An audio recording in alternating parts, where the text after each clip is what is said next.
A very super duper good morning to you all. So in this video, I'm going to share about how to connect with our higher selves. And in this video, we're going to talk a little bit about ourself, our higher self, and our superconscious self.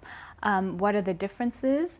What are the feelings we can feel when we're jumping from our humanoid self to our higher self back and forth, and how we can make this connection stronger, what techniques we can use, and how that'll change our lives, and in which ways that changes us, and some other aspects of it, okay? So this is a question I've been getting a lot now. How can I connect with my higher self? And this is really important right now because we just went through great ascension since the February 11 portal to just yesterday with the 11/11 portal.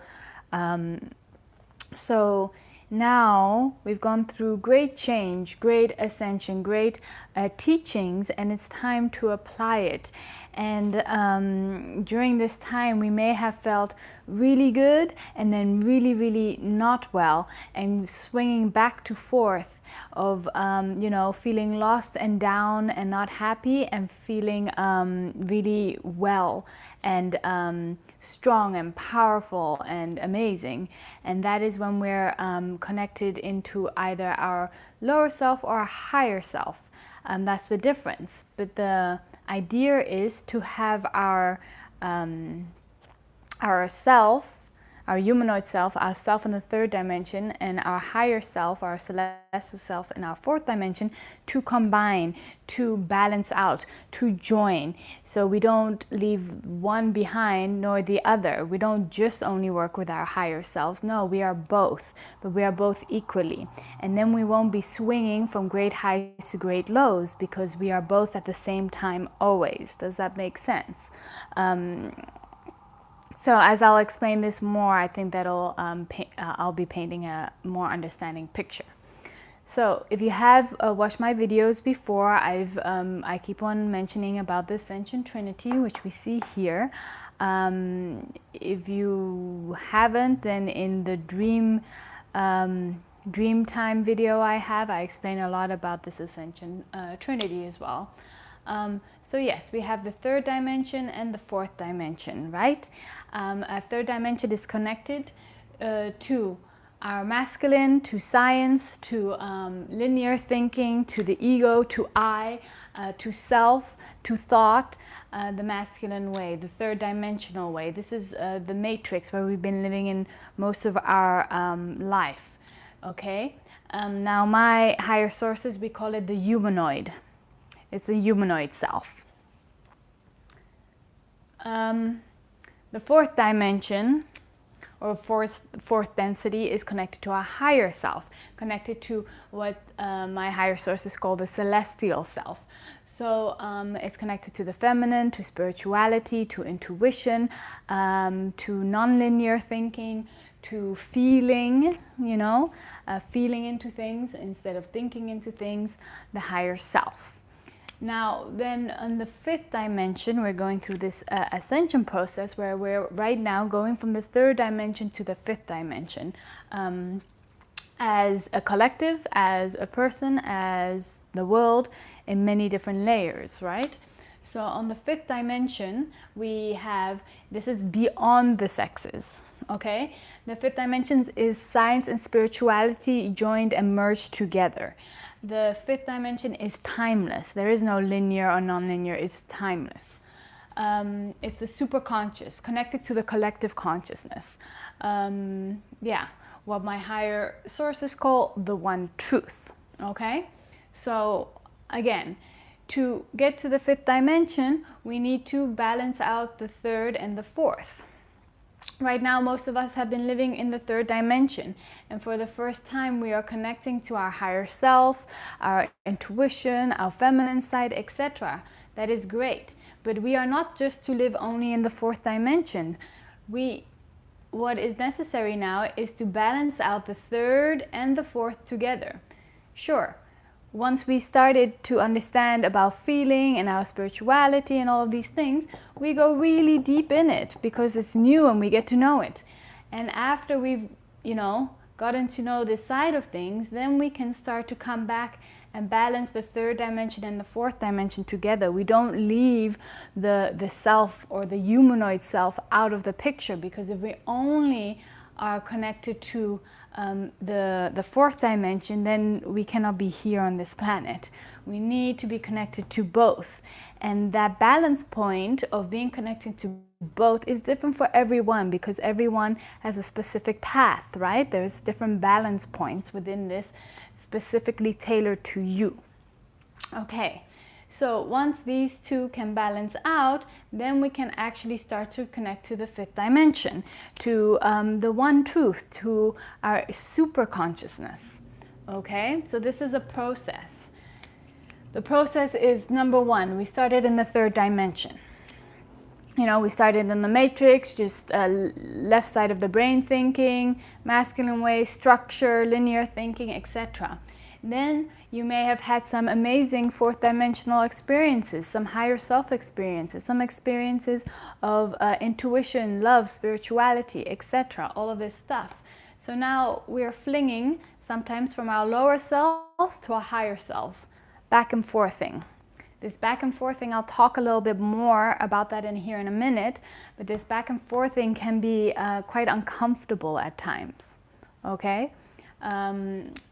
So after step 2, the back of forthing from the third to the fourth dimension, and we spend a lot of time in the fourth dimension because it's new and exciting and it's different, so we back and forth, but ooh, we want more of this fourth dimension. We're curious, ooh, you know, go to a lot of these experience, events, information. We become a little bit of a knowledge whore, if you will. So the next step would be to start taking the steps to balance the third and the fourth dimension. Fourth step is you will also start having experiences of the fifth dimension when you're starting to balance these out. So it'll be third, fourth, and fifth dimension experiences you'll be having, yes? And when the sweet spot comes, when you actually balance the third and the fourth dimension, there is the perfect 0 point, the point of creation, that it is the exact balanced, then we can ascend to the fifth dimension. In the fifth dimension, we are the third, the fourth, and the fifth all in one place, all together. And that's where we're going as the planet, as individual people, as a collective of beings of this planet. Okay? But without finding the balance between science and spirituality, the feminine and the masculine, within, around us in the world, and within planet Mother Earth, we cannot make that jump to the fifth dimension. So this work is really, really important. Even so, when, let's say, when there is that exact number amount, let's say, when the cup is nearly half full of people doing their inner work, it'll help the others who are not doing that inner work to push on over, right? Let's say there's 100% of people, when the 51% of people are all doing this is just random numbers I'm throwing out there to give you an understanding. 51% of the people are doing this work and connecting to the higher self. All those 49 other percent will come with it, because we will change it all. It'll be enough to push forward this shift, to that we all jump into the fifth dimension, right? So this work, if it's being called to you, is important. So, and when I say this work, this means your personal inner work, your daily practice. I know many of you are supposed to share and supposed to teach and all of these things, but hold on, wait a minute. First, it's time for the inner work, daily inner practice work. And if we are not connected to our higher selves and balance that out, we can never be the teachers or the helpers, etc., that we want to fully be. For every teacher is always still a student. Forever a student. But we first have to become good students to become good teachers, or to start the path of becoming a good teacher. You have to be a very good student. So yes. So if we are not doing this work, we keep on staying in the third dimension. We're mostly working from our lower or ego self or humanoid self. When we're in the humanoid self, this is a lower frequency. When we're in the higher self, this is a higher frequency. Yes? So when we combine this, we can get the perfect balance of a high or a neutral frequency, right? Which is the 0 point of creation. And from that neutral 0 point of creation, we can actually step forward into the fifth dimension. All right? So if we are not doing this work, we mostly stay in our humanoid or our lower self or our I self. When we're in that, we are working against the collective. Because the collective, we want to move forward. But if you are keep on putting out a minus frequency, that is not helping us get to a higher frequency, because this is where most of us are. Most of the world is in this minus. We need some plus so that we can bring the energies up to the positive, so we can actually hit that neutral point. Because now we're basically on thousands of years of negative, negative, negative, negative, if that makes sense. And, you know, some positive, we need some thousands of years of making up of all of this negative to add some positive so that we can actually get somewhere close to this neutral 0 point, if that makes sense. And from the 0 point, the neutral point, we can actually arise as a collective, but also as an individual living constantly in the fifth dimension, which is a combination of the third and the fourth in the fifth. Okay? It isn't that we discard the third and fourth. They merge together and create the fifth. Okay? What else do I want to mention? Yeah, so if we keep on staying in this lower, your humanoid lower self, we're actually adding more negative energy out there. Like I said, we already have a lot of negative. What we need is plus. And so, first of all, we're not helping the collective consciousness. We're not helping anybody else. We're actually making it worse. So it would be nice to at least be neutral or positive and do that work, right? Before we even go out and help other people. Because if we're still trying to help people out of this, we're truly not helping. It starts with the homework, with the self-work, if that makes sense, right? Because when we are balancing our third and fourth selves, our humanoid and celestial selves, we can merge them, and then we can come from a place from the heart. All right. How can we be more connected to our higher self? What practices can we do? Again, this is a daily practice until we get to a sweet spot where we don't have to do that practice as much because it comes naturally, etc., etc. I want to make a couple of examples of what it feels like to be making decisions in your higher self. For example, you see someone kicking a dog. Is that a good example? Yeah. Someone's kicking a dog, and before you know it, you saved the dog, you made that person stop, and you did that. And you didn't even think about it. You just felt that was the right thing to do, and without thinking about it, you went and done it. That was you thinking of your higher self. And when you step back, maybe you were like, wow, that guy was 2 meters high and really broad. He could have hurt me. Like, oh, maybe that wasn't the smartest thing to do. See the left side of the brain thinking? Oh, so if you would have thought not with your heart and with your higher self, you may have thought with your humanoid self, with the lower, and you may have said, well, he's kicking that dog, that's unjust, but I'm scared of him and I'm not going to do that because I might end up in the hospital. See how that's fear, all fear being pumped in. And yeah, it's just a dog, and I know I don't like the injustice, but what can I do? I'm just a little girl, da da da da da. See how that's all negative energy? And actually, when you went out there, you just did the thing, and afterwards you felt so good about yourself. And you're like, wow, how did I feel so good? And that was you making decisions of your higher self. Have you ever been given a job opportunity that's worth a lot of money? And, you know, let's say the job opportunity was throwing toxic waste in the rivers, and you would get millions and millions. And if we were thinking just from the I and the self and only the humanoid self, then we may have done that because we're like, yeah, I need money, I need to survive, how else am I gonna pay my bills? And, you know, fuck everyone else. And, oh, did I just swear? Sorry.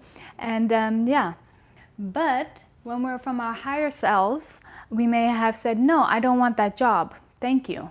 I'd rather have less money, but I know I'm doing my job, you know, fully conscious and from the heart. Now, even though you made that decision at the moment from your higher self and you felt so good and so strong, and you're like, yeah, you know, I did that. I was like, boom.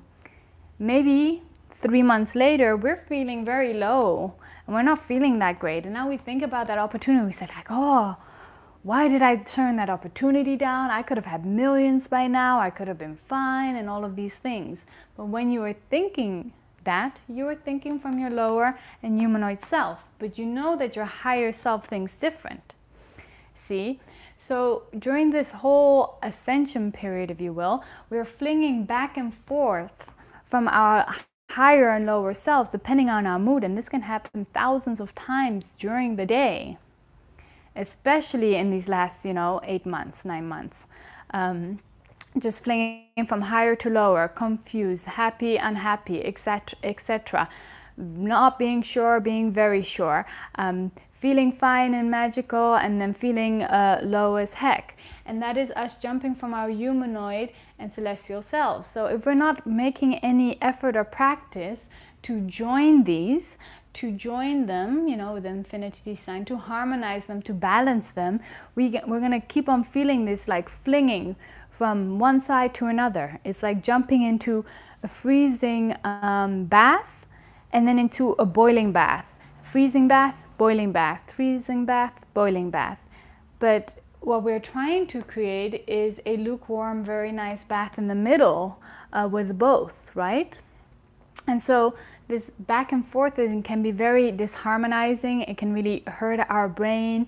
This is when we're thinking like, oh, am I going crazy? Is this all right? The one moment I feel great, and then one moment I feel not so great, and the one moment I know everything, and then the other moment I'm not sure about everything. Well, that's you jumping from your higher and lower self. That's that imbalance that's there.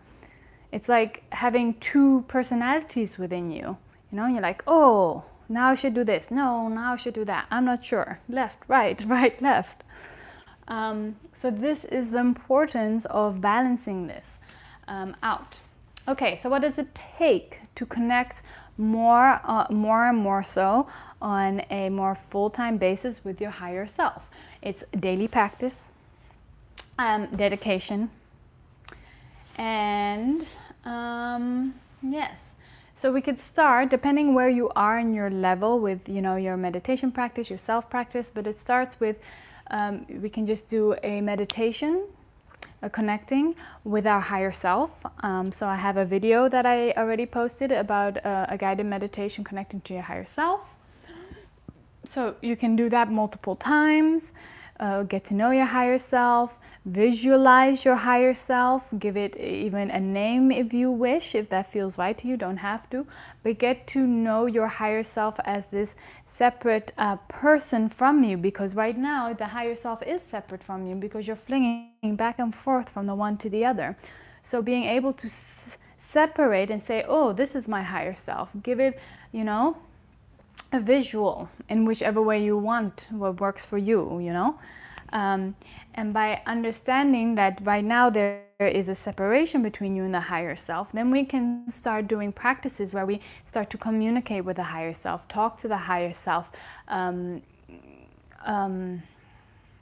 yeah, create a bond with the higher self, which doesn't always have to be in words, or could just be a connection, energy, feeling, depending on your particular truth and your methodology. So once this higher self, once we're making a relationship with it, we're starting to connect. Once we're starting to make a relationship, we're starting to do, you know, the connecting, the balancing process. We're starting that. So higher self meditation, closer to higher self, call it. Yeah. So as you're doing that with each meditation, you're also asking your higher self to come within you, you know? So you can see it separate and asking it to come within you and be part of you. See the merging. Imagine that merging of your higher self and yourself merging together and becoming one. It, you know, he or she being part of you and not separate of you, and more so doing that practice. So first, perhaps these higher self meditations might be long meditations, but as you practice, you may be able to do this very quickly and do, you know, a 5-minute sit down. Oh, just call onto my higher self, bring that here. Oh, connect, great, because you already have a connection with him or her.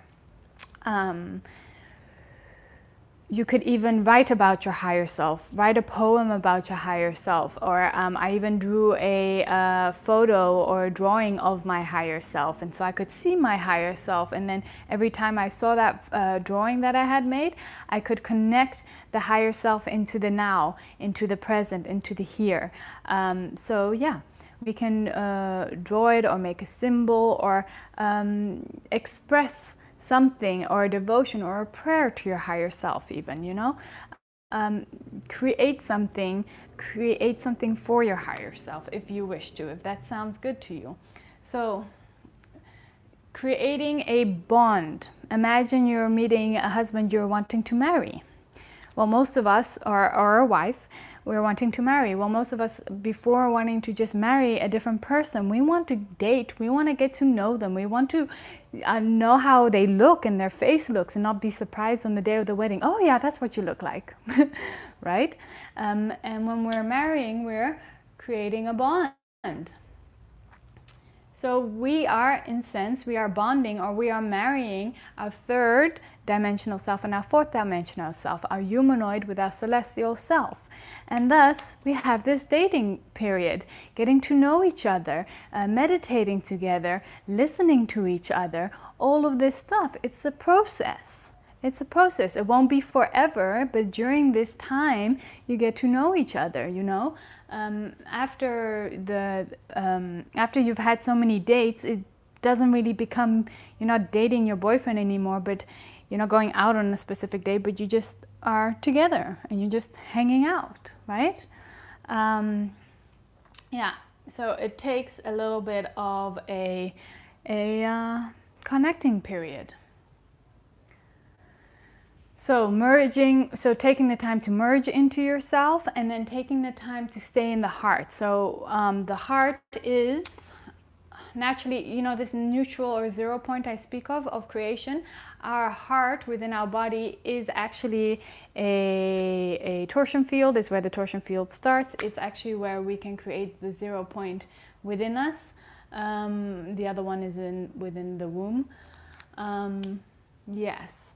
So any meditations, any techniques, any breath techniques that keeps you in the heart, keeps you also connected to your higher self.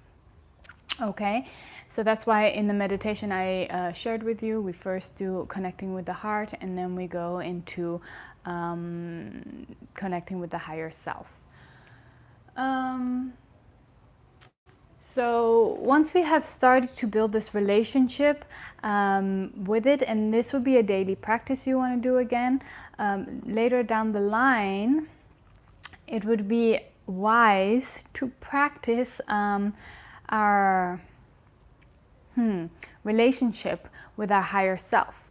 So before doing things, we can check in, you know, is this guided? Should I be going left or right on the road? Check in with your higher self. Check in with meditation. Take a moment, yes or no. Some of you may not be here with your practice yet, but for those who are a bit more advanced, yes. So in our daily lives, we can check in. Should I be meeting Francis? Yes or no? Is this beneficial for my higher self, for my greatest good or not? Check in, yes or no. Check in, am I supposed to, you know, go for that project that's going to make me a lot of money, yes or no? Maybe your higher self says no, that might not be beneficial.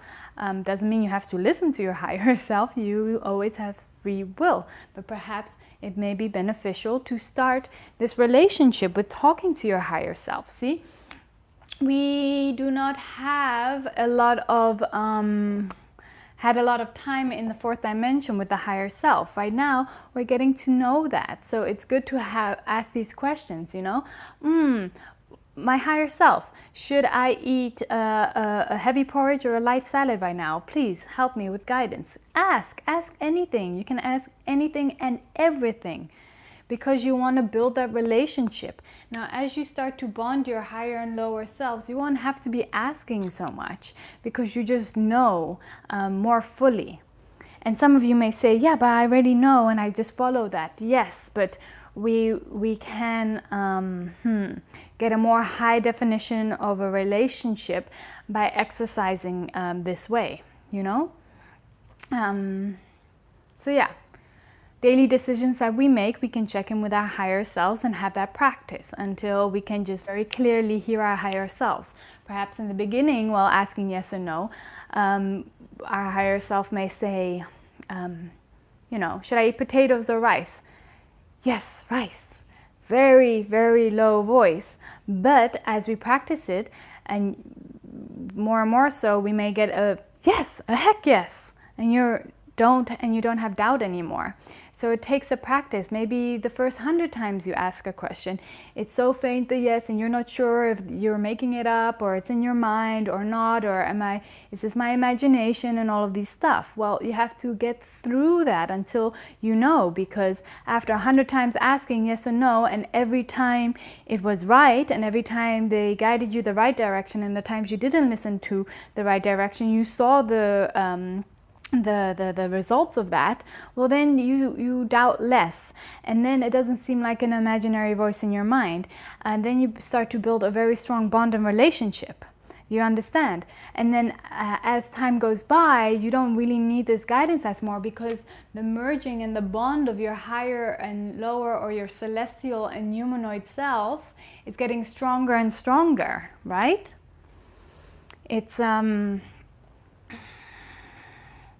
It's just like, I think I mentioned this in a different video, the Karate Kid. He first had to do wax on, wax off, wax on, wax off, and he was frustrated. Why am I doing this? But after doing that, for a while, he realized he could just block naturally, right? So that's the second level. And then further down the line, he could just like free flow and freestyle all of this Kung Fu. Well, we're doing the same. Right now, we're in a wax on, wax off phase, learning how to do these things, so that soon it'll come naturally, and soon we can totally freestyle in the fifth dimension, right? But we have to learn how to walk before we run. There's a reason that foundation takes time and practice. It takes dedication. Ask any builder, if we rush the foundation, then we're not going to make a stable home or building, right? So this is the foundation. This is a manner of foundation where you can connect to your higher self. Let's see. Yeah, and then the important thing about this is that we do not leave the third or the humanoid self behind. We are merging both, right? We need that humanoid, the third dimensional self, we need that to be able to ascend. So we can't just be like, you know, oh, I'm all living on the fourth dimension now, and I don't do anything anymore on a humanoid level.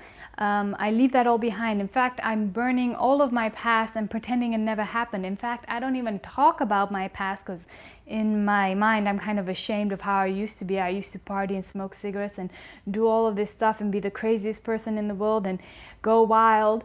And I'm ashamed of that, and that's not part of me, because now I'm higher self. See, there you are not fully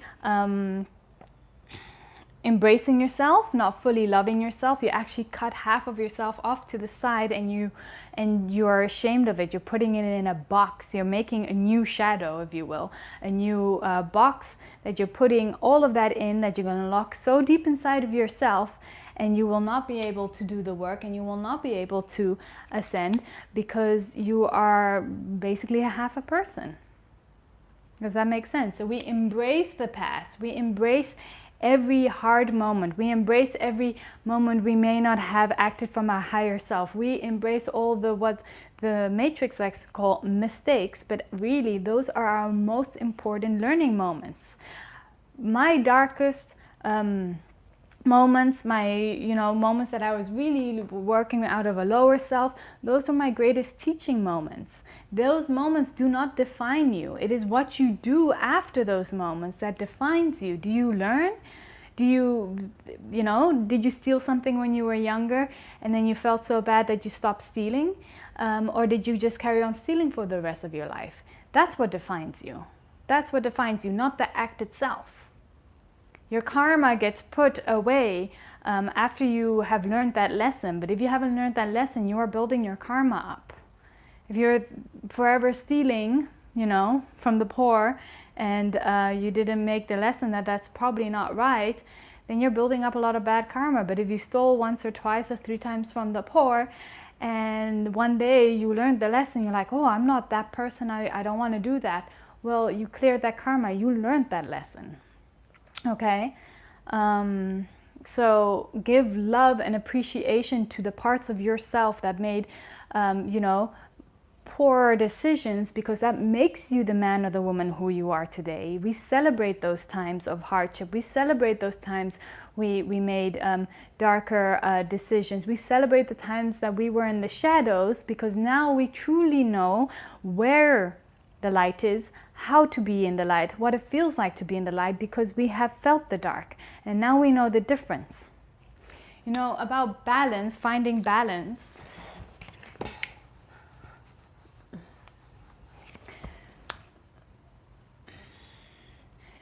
To find balance, we must know where the maximum and the minimum unbalanced point is. For example, if we're riding a bicycle, this is a beautiful person on a bicycle in some kind of weird way. When we start to learn how to ride a bicycle, we may put our balance towards the right and then we fall. And then we may put our balance to the left and then we fall. And so we're swaying from left to right until we finally find that sweet balance spot, what we know is right and works for us. But if we never fell to the right and if we never fell to the left, we wouldn't be able to find that balance spot. Does that make sense? So if you haven't been super bad and naughty and all of these things, and if you haven't been super good, you wouldn't find the balance spot that works for you where you want to be. So thanks to your darker moments and those lower moments and the shadow moments, do you know where to find that balance spot? Because if we do not know the dark, if we do not know the mistakes, we cannot find the right path. So we embrace the dark.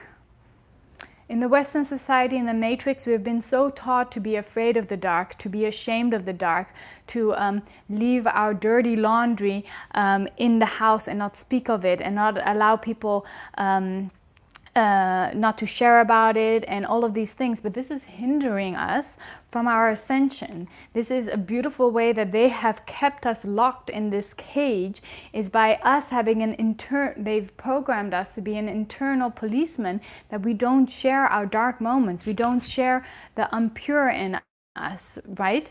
It's shameful to go through divorce. It's shameful that you got caught in a sexual act. It's shameful for masturbation. All of these things that keeps us in a line. But we are here to embrace all parts of us. All parts of us. And if we are not able to allow us to shine and be proud of the dark moments too, because that's what got us into the light moments, then we are denying ourselves. Now's the time for transparency.